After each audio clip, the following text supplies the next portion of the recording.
ekran, yəni görüntüsü də qeydə alınır. Dərs bitəndən sonra da videonu göndərirəm sizə. Siz də baxırsınız. Nəsə sual olsa da problem yoxdur. Sualları verə bilərsiniz. Bu qədər. Aylıq olaraq da 130 təyin etmişəm. Yəni başa düşürəm hər kəs. Ona görə təbii ki, hal-hazırda kurslar bahadır. Yəni fərqli şəkildə 200-250 manatdan birisi ki, ucuz keçən yoxdur. Mən belə deyək ki, başa düşürəm hər kəsi, nəzərə alıram deyə. Bəli. Yəni ona görə həm münasib qiyməti hazırlaşdırıram və ödənişi də təbii ki, öncədən, yəni dərs başlayanda alıram. İndi təbii bu gün heç, sabahdan əgər inşallah başlayırsa, nəzərə alarsınız. Yəni istəsəz kart göndərərəm, kart vasitəsilə ya emaillə, yəni necə rahatlı bildirərsiniz. Və həftənin hal-hazırda məndə qrafik 3-cü və 6-cı günlər boş olur, saat 6. Bəzən işim çox ola bilər, 7 ola bilər. Yəni основной həftənin deməli 3-cü və 6-cı günləri saat 6-da, yəni sizə qəbul edir. Yox. Əla. Onda zaman istəyirsinizsə ilkin olaraq giriş edeyim, nələr lazımdır. Nə eləmək lazımdır, onları izah edeyim. İlkin olaraq bizə Visual Studio Code lazım olacaq. Yəni bunu işləmək lazımdır. Ki, nəyə görə? Belə bir proqramdır. İndi onu sıfırdan indi proyekt yaradarım, göstərərəm. Bu heç bir başqa proyekt. Yəni bizim kod yazmağımızı asanlaşdırır. Yəni istənilən yerdə yaza bilərik. Word-də də yaza bilərik. Hətta gəlib buradan belə deyək ki, adi text fayl yaza bilərik burada kodlarımızı. Amma Visual Studio Code bizə lazımdır ki, belə deyək ki, bizim kod yazmağımızı daha da sürətləndirir, asanlaşdırır və s. Onun üçün nə etməliyik? Deməli, Visual Studio Code'u işləmək üçün Google Poisk'da hələ Visual Studio Code yazsınız hələ. Siz dediyinizə mən də yüklüyüm, ya necə?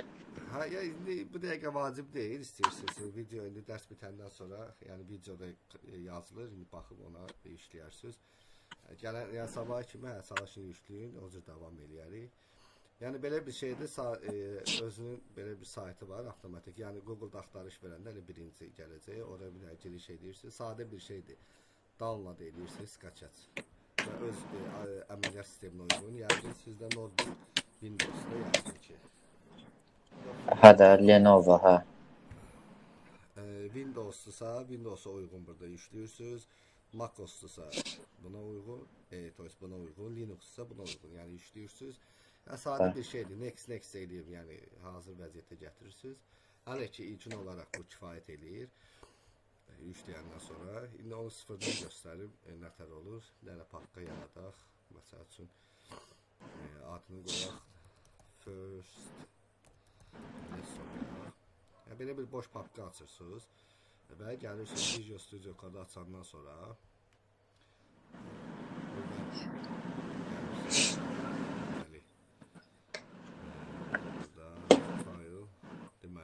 Open folder eləyirsiniz. Open folder eləyəndən sonra gəlirik burada first lessonumuz hardadır. Bu papkanı seçirik, açırıq. Yəni belə bir boş belə deyək ki, səhifə qarşılayır bizi, yəni tamamilə boş bir səhifədir. Və eyni zamanda Visual Studio Code'u işləyəndən sonra da burada extensions bölməsi var. Belə bir bölmədir. Bura girib, burada Live, deməli, Live də yazmaqdır. Live server var. Bunu işləmək lazımdır. Live server, yəni videoda baxıb belə bir işləyərsiniz. Bizə nəyə görə lazımdır? Yəni dinamik olaraq saytımız HTML işləyəndə dinamik olaraq o dəyişiklikləri görmək üçün yəni bizə lazımdır. Bunu işlədikdən sonra və gəlirik burada, deməli, ilkin olaraq hələ ki, belə deyək, HTML-ə qısa bir giriş eləmək istəyirəm. Və bura gələndən sonra burada belə bir düymə var. New file. New file-ı klik eləyəndən sonra gəlirik burada. İstənilən ad qoymaq olar. Mən adını indeks qoyuram. Və indeks qoyandan sonra .html yazandan sonra enteri basırıq və HTML faylımız hazırdır, belə deyək. Daha sonra deməli, HTML nədir? Mən qısa olaraq HTML haqqında belə qısa izahat vereyim. HTML sözün mənası Hypertext Markup Language deməkdir. Yəni proqramlaşma dili deyil, sadəcə hipermətinləmə dilidir, belə deyək. Yəni gəlib Wikipedia'da da baxsaq, yəni belə deyək ki, biz hər hansı bir sayta girəndə, saytda gördüyümüz hər hansı bir yazılar falan, məsəl üçün hər hansı bir sayta girəndə, yəni bu sayta girdikdə gördüyümüz hər hansı bir bütün yazılardır, filandır. Yəni bunlar dinamik olaraq HTML ilə yazılır ki, bu belə deyək ki, müxtəlif formatda yazılardır, rənglər CSS dillərinə verəcək, keçəcək. Yəni bunları belə deyək ki, saytımızda doğru şəkildə, istədiyimiz şəkildə göstərmək üçün bizə HTML lazımdır. Mənası da Hypertext Markup Language deməkdir. Hipermətinləmə dili Azərbaycan dilinə tərcümə eləsək. Və orada həmin HTML-də də bir xeyli təqləri var ki, o təqlər bizim belə deyək ki, işimizi asanlaşdırır saytda istədiyimiz formada yazılar yazmaq üçün. Və deməli, nə edirik? İlk HTML faylımızı açdıqdan sonra deməli, hər bir HTML-də bir dənə HTML təqi olur. Təqlər necə yazılır? HTML açıb və bağlayırıq. Yəni bu formadır. HTML və bağlanır. Yəni bu və sadəcə bir təq olur. Hər bir HTML faylında bir dənə HTML təq olmalıdır. Və bütün yazılar da bu həmin HTML təqlərin arasında yazılır. Sonra bu HTML təqinin özünün içində iki dənə təq olur. Biri olur head, biri də olur body. Deməli, iki dənə bizim təqimiz olur. Head və body təqləri. Head təqləri haqqında növbəti dərsdə ətraflı danışarıq. Bu hissə hələ ki var. Əsas body hissəsidir. Yəni bütün bu yazılar, hansı ki bu saytda gördüyümüz yazılar, bunlar hamısı body təqinin içərisində yazılır. Və bu yazdıqlarımızı da dinamik olaraq görmək üçün deməli, Go-Lib'i yükləyəndən sonra bu extensionlarda, belə dediyim ki, bu live server, bunu yükləyəndən sonra burada Visual Studio Code'da belə bir yazı gələcək, Go-Lib'i. Ona klik elədiyimiz zaman avtomatik bizə belə bir server yaradır. Yəni boş səhifə, hər iki heç nə yazmamışıq ona görə. Və bu yazıları da save eləmək üçün yəni əvvəlcə bir dənə belə bir şey yazdım. Məsəl üçün salam. Yəni fikirlərin avtomatik artıq sağ tərəfdə belə deyək ki, görüntüləndi. Onu avtomatik bunu hər dəyişiklikdə burada görsənməsi üçün burada deməli gəlib 3 nöqtəyə basıb klik edib. Burada deməli haradaydı o? Onu göstərim ki, onu nətər eləmək. Auto save var burada ki, onu hər dəfə run edəndə select edit. Və burada faylda gəlir, burada auto save var. Yəni bunu klik eləməliyik ki, avtomatik yəni yazılarımız save olsun və sağ tərəfdə görsənsin. Yəni bunu bir video baxıb təkrarlayarsınız. Yəni onu yazandan sonra artıq belə bir yazdığımız, burada yazdığımız yazılar avtomatik olaraq sağ tərəfdə görsənməyə başlayacaq. Biz həmişə bu ardıcıllıqla gedəcəyik də elə. Hə. Təbii ki, yəni tədrisi belə deyək ki, yəni ardıcıl olaraq mən gedirəm. Yəni də oradan buradan yox, normal olaraq, yəni belə deyək ki, sıfırdan yuxarıya doğru. Bu arada, yəni proqramlaşdırma biliyiniz var ümumiyyətlə, yoxsa sıfırdandır təmiz? Yox, ilk dəfədir. Yəni heç yoxdur ha. Düzdür, təbii ki, mən sıfırdan izah edirəm. Yəni sadəcə biliyiniz varsa, məsələn, bir qədər daha sürətli getmək olar, amma yoxdursa problem deyil. Yəni etap, yəni belə deyək ki, sadə dildə izah eləyə davam eləyərik. Deməli, ilk növbədə gəlin hash təqlərindən danışaq. Mən burada yazdım h1, fikir verdisə, burada qalın formada çıxdı. Deməli, bu yəni HTML-in özünün bizə verdiyi təqlərdir. 6 dənə hash təqləri var. Deməli, yəni bunları kopyalayıram, atıram. 1, 2, 3, 4, 5, bu da 6. Deməli H1 var, sonra H2 var, sonra H3, sonra H4, H5 və H6. Yəni fikir versən hər dəfə fərqli formadadır. H6 bir qədər balaca, amma qalın formada, H5 bir qədər, H4. Yəni getdikcə H6-dan H1-ə doğru getdikcə yazılar balacalaşır. Bu H təqləridir, belə deyək. Sonra başqa nə təqlər var? Bunları silim, çox yer tutmasın. Yəni H təqləri belə deyək ki, içərisində yazı yazacağımız təqlərdir və əgər istəyiriksə təqlərimiz yazdığımız yazı qalın formada, yəni jirni formada görsənsin, biz onu H1 təqlərinin içində yazırıq. H1 daha böyük formada görmək istəyirik H1. Qalın amma bir qədər balaca formada görmək istəyiriksə, yəni H2 bayaq göstərdiyim kimi, yəni bir qədər balaca H3, yəni artıq dizayna uyğun onu yazmağa davam edirik. Sonra P təqlərimiz var. P, yəni paraqraf sözünün qısaldılmış forması. Bu təqlər də bizə sadəcə yazı yazmaq üçün lazım olur. Yəni hər hansı bir yazını, yəni saytlarda baxsaq, məsəl üçün hər hansı bir məhsul haqqında tutalım, qısa desəm, description deyirlər onlara. Yəni hər hansı bir yazılar haqqında, məsələn burada fikir verirsə, xarakteristikalar var falan. Bu yazılar, yəni adətən P təqləri vasitəsilə yazılır, paraqraf. Yəni məsəl üçün burada salam, yazıram salam, mən paragraf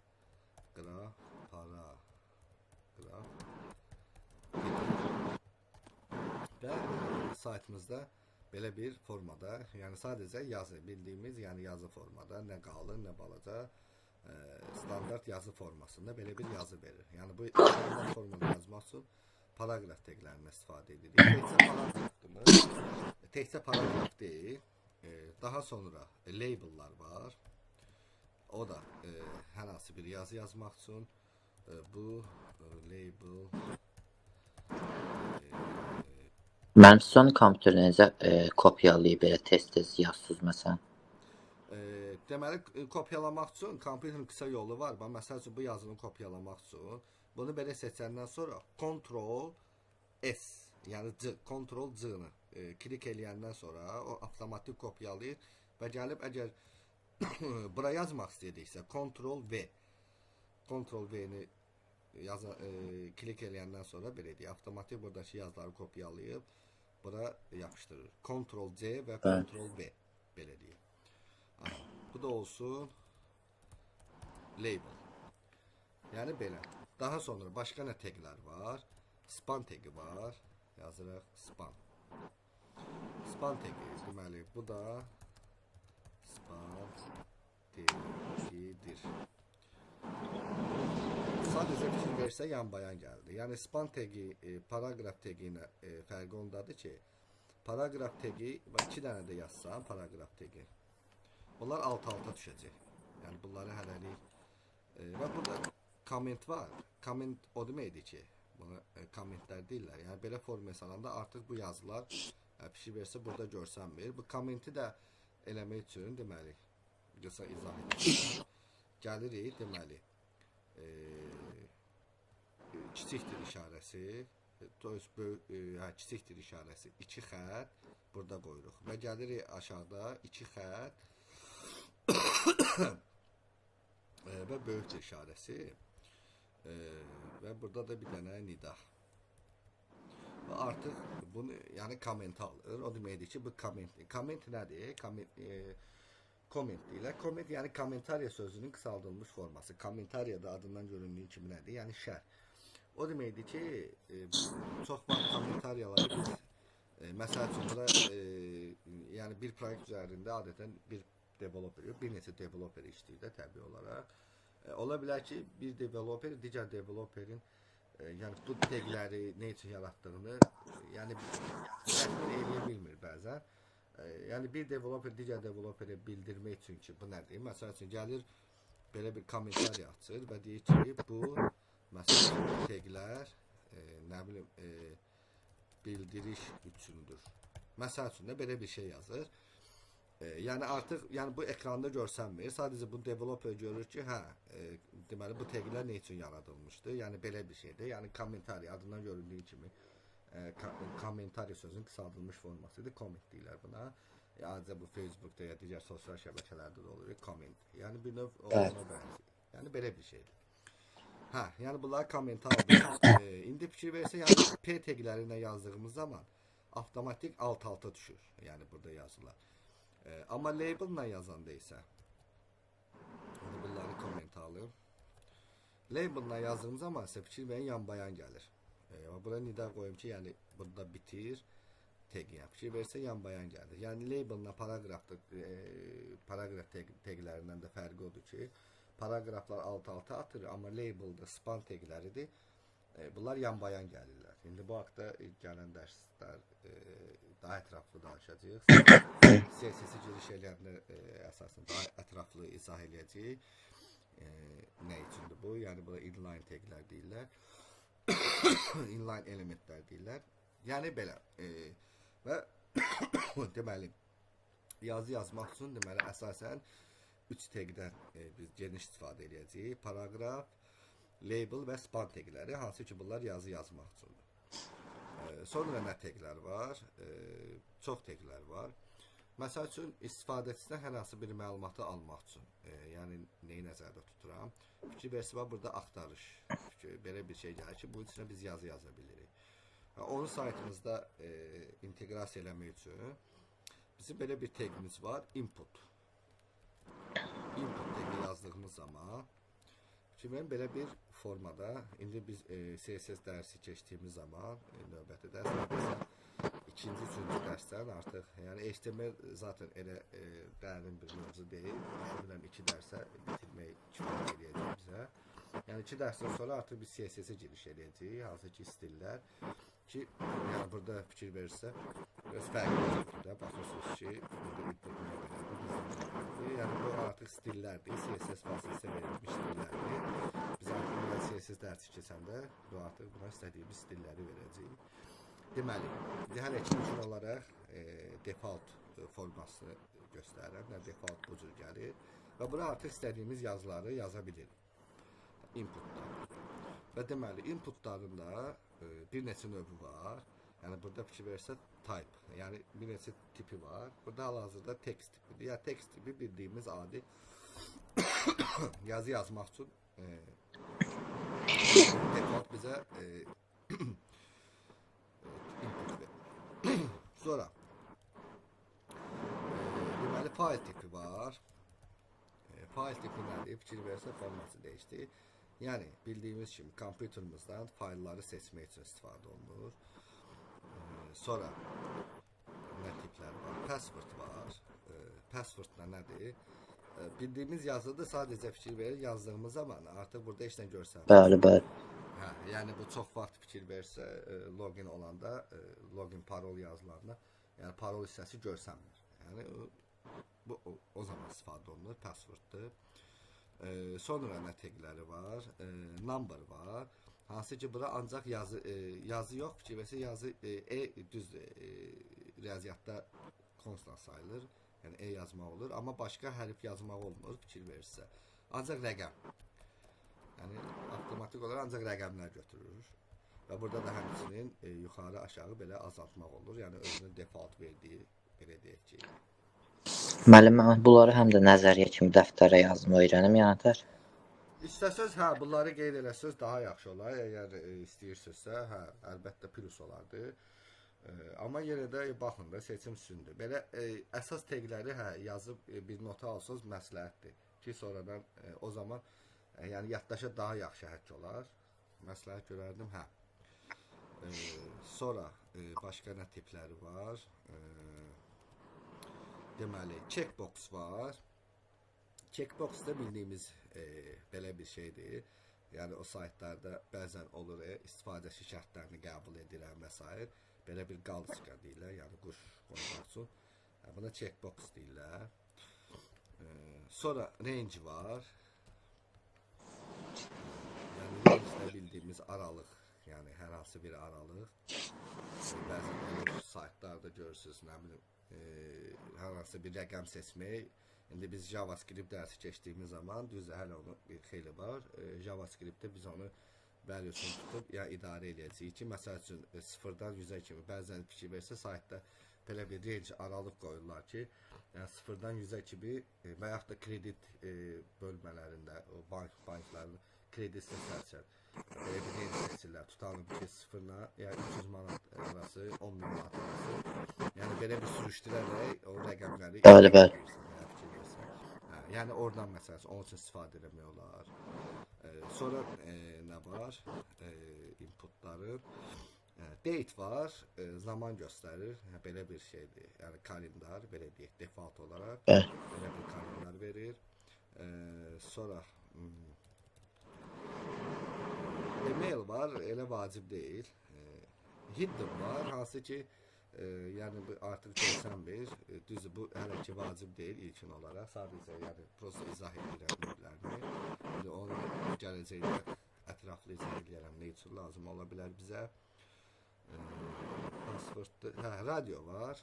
Radio nədir? Belə bir şeydir, seçim edirsən. Yəni checkboxdan fərqi odur ki, checkboxda sadəcə klik edirsən, yəni şərtləri qəbul edirsən. Burada məsəl üçün belə deyək, bunu harada istifadə edirlər çox. Tutalım, hər hansı bir yerdə qeydiyyatdan keçəndə olur, məsələn, cinsi seçmək, kişi yoxsa qadın. Yəni yazır, məsəl üçün, spamda yazılır ki, tutalım, kişi və qadın. Belə bir şeydir. Bunu da atıram. Burada da bir dənə input açıram. Burada da koyuram. Yəni məsəl üçün belə bir seçim olur. Bəzən kişi yoxsa qadın. Onu gələn dərsdə hətta izah edərəm ki, necə ola bilər, necə etmək olar ki, yalnız biri seçilsin. Hələ ki ilkin olaraq belə məlumat verirəm. Yəni radio tipi nə üçün lazımdır bizə? Yəni nədir ümumiyyətlə? Sonra nə var? Başqa baxsaq. Demək olar ki, bunlar da əsas bizə lazım olanlar. Bir də color var. Rəng. Yəni adından göründüyü kimi indi biz CSS-də bunu daha ətraflı baxarıq. Burada sadəcə belə yəni rənglər arasında seçim eləmək olur. Və həmçinin seçim olur, belə bir şeylər. Yəni belə rənglər üçündür. Deməli, və əsas deməli indi keçdiyimiz təqlər nə oldu? Paragraf təqləri, label, spa və input. Bu əsas təqlərdən biridir və həmçinin də H1 təqi və bu da H6 kimidir. Bayaq dediyim kimi indi sadəcə H1-i göstərdim. Yəni düz H6 kimi göstərdim də onları sildim. Yəni zaten videoda yəni qayd olub. Prosta yəni birini saxladım ki, hələ ki qalsın. Deməli sonra nə var? Əsas belə deyək ki, mütəmadi olaraq istifadə edəcəyimiz təqlərdə button var. Buton deyirlər buna, button. Yəni bu da məsəl üçün belə bir şey yazar, click me. Yəni onu klik edəcəyik gələcəkdə. Ən çox hal-hazırda istifadə yəni CSS-siz bu hələ ki heç nə yaramır. İndi gələcəkdə JavaScript keçdiyimiz zaman JavaScript onu görəcək ki, yəni hər hansı bir eventin, yəni hadisənin baş verməsi üçün yəni buna klik edəcəyik və klik etdiyimiz zaman hər hansı bir hadisə belə deyək ki, baş verəcək. İndi sadəcə belə deyək ki, ilkin olaraq göstərirəm ki, onun üçün yəni bizdə HTML-də belə bir tag var. Yəni button tagi. Və proqram boyunca indi istəsəz burada nəzər salarsınız. Wave School var. Yəni məşhur beynəlxalq bir saytdır. Tutorial, yəni o tutorial üzərindən gedirik. Burada bir çox belə deyək ki, proqramlaşma dilləri var. Yəni HTML-ə baxsaq, ilkin olaraq yəni belə ingiliscə bir qədər biliyiniz varsa, burada belə bir testlər də var. İstəsəz burada da məşq edib bilərsiniz. Və həmin bu tutorial üzərindən gedirik. Beynəlxalq belə deyək ki, təsdiq olunmuş ardıcıllıqdır da, belə deyək ki, hansı ardıcıllıqla keçmək daha tövsiyə olunur və biz də ardıcıllığa baxıb ona uyğun davam edirik. Deməli, sonra hansı teqlər var? Bir də A teqi var. Deməli, A teqi nədir? Hər hansı bir yerə keçid eləmək üçün anchor sözünün qısaldılmış formasıdır. Yəni linklər arası keçid eləmək üçün. Yəni məsəl üçün burada fikir verirsə, hər hansı bir saytda və yaxud da bura klik elədiyimiz zaman başqa bir yerə gedir. Burada hər hansı bir yerə klik elədiyimiz zaman, yəni bunlar hamısı A teqlərindən yazılmış, belə deyək ki, teqlərdir. Ona klik edəndə harası geçsin. Məsəl üçün deyim, indi yəni qısa olaraq izah eləsəm, deməli A teqinin özünün atributu var. Yəni atribut nədir? Bayaq onu izah eləmədim. Bu input teqinin burasına, yəni belə deyək də, bunların arasına yazdığımız hər hansı bir şeylər, bunlara atribut deyirlər. Burada məsələn type radio verdi. Bu type belə deyək ki, bu input teqinin atributudur. Name atributu var. İndi o növbəti dərsdə izah edərəm. Sonra ID və s. Yəni bir neçə hər elementin özünə məxsus atributları var. Bunlara atribut deyirlər.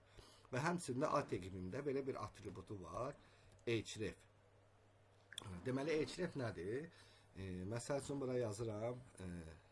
Nə yazaq? Facebook yazaq məsəl üçün. Facebook. Deməli, yəni belə bir yazı gəldi. Deməli, bura verdiyimiz hər hansı bir link verəcəksə, onu klik elədiyimiz zaman o linkə yönəlir. Və hal-hazırda hələ ki heç bir link verməmişəm. Ona görə fikir versə, buna klik edirəm, yəni heç yana yönləndirmir. Çünki burada hrefində hər hansı bir link verməmişəm. İndi gəlin linki verək. HTTPS məsəl üçün fırqın.com, yəni Facebook. Yəni bu Facebook'un rəsmi belə deyək ki, səhifəsidir. İndi mən bunu klik eləsəm, kimi avtomatik mənə Facebook səhifəsinə yönləndirir. Yəni A teqinin işi budur ki, bura klik elədiyimiz zaman hər hansı bir, yəni bura verdiyimiz linkə yönləndirilməsi. Təkcə saytdır, xeyr, təkcə saytdır və yaxud da burada gəlib hər hansı bir başqa bir HTML yaradaq. Məsəl üçün second HTML açsaq. Burada tez bazar bir dənə HTML açıram. Deməli, açıram. Head boş. Body açıram. Burada da yazıram H1'də bir dənə sadəcə yazıram ki, bu ikinci səhifədir. Məsələn, belə bir yazı ki, yəni bilinsin. Və həmçinin də ora keçid eləmək üçün sadəcə gəlirəm burada nöqtə slash HTML, yəni second HTML dediyim zaman və buna klik eləsəm, kimi o səhifəyə yönləndirir. Yəni qısaca desəm, bura hər hansı bir linki versək, o linkə yönləndirir. Yəni bu bizim lokalımızda olduğumuza görə artıq burada yəni HTTP plan yazmağa ehtiyac yoxdur. Yəni avtomatik özü başa düşür və gəlir second HTML axtarır, tapır və o səhifəyə yönləndirir, belə deyək. Və həmçinin başqa bir atributu da var A teqinin. Deməli nədir? Target. At blank, to есть. Blank. Nətər idi o? Target. Target yazırıq və blank. Blank yazdığımız zaman o deməkdir ki, yəni bunu deyişək, hələ Facebook yazaq, hələlik, HTTPS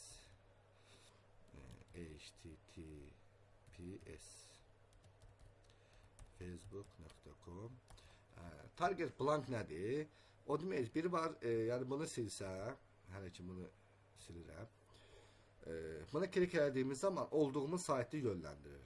Yəni biz hansı səhifədəysə o səhifəni birbaşa yönləndirir. Yəni səhifəmizi tərk edirik də, belə deyək.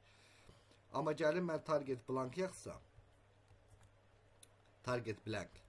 Yəni o deməkdir ki, biz olduğumuz səhifə qalır və bizi fikir və avtomatik başqa bir tab açır, ora yönləndirir. Yəni öz saytımız fikirməni, yəni öz səhifəmiz qalıb, avtomatik başqa səhifəyə yönləndirir.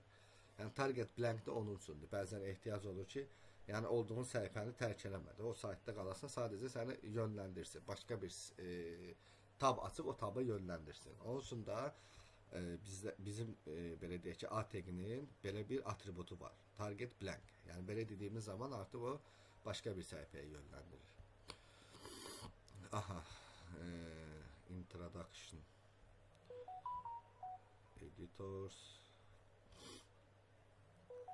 Burada da yəni fikir versəz paragraf tagləridir. Elementlər. Burada da H1'dir, paragrafdır. Və sonra köməkçi taglər deyək, belə deyək ki, həmçinin köməkçi taglər var. Məsəl üçün, belə deyək ki, fikir versəz, üzr istəyirəm.